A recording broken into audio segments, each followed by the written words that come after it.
سودا کے توشہ خاص سے نافرمان اور گستاخ کا فرق۔ آپ نے اور ہم نے اکثر دیکھا ہوگا کہ کئی بار بچے، ہمارے اسٹوڈنٹس، ہم کوئی کام کہتے ہیں اور وہ نہیں کر پاتے، مگر وہ گستاخ نہیں ہوتے۔ وہ بچے بڑے دھیمے، بڑے باادب طریقے سے کوئی نہ کوئی وجہ بتاتے ہیں۔ یہی معاملہ ماں اور ہمارے رب کا ہے۔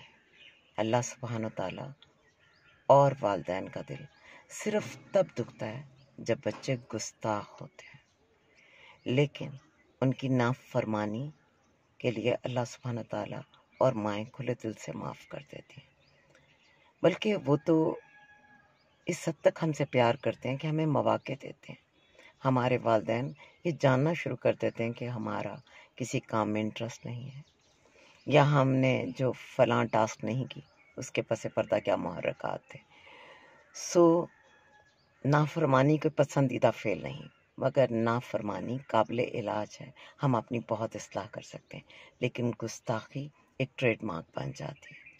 اللہ کو گستاخی بالکل پسند نہیں، اور والدین نہ بھی کچھ کہیں تب بھی گستاخ بچوں سے ان کے دل بہت دکھتے ہیں، اور آپ ان کی دعا میں تو ہمیشہ رہتے ہیں، مگر دل کے کسی ایک حصے میں آپ کی جگہ ضرور کم پڑ جاتی ہے۔ بادب بامراد۔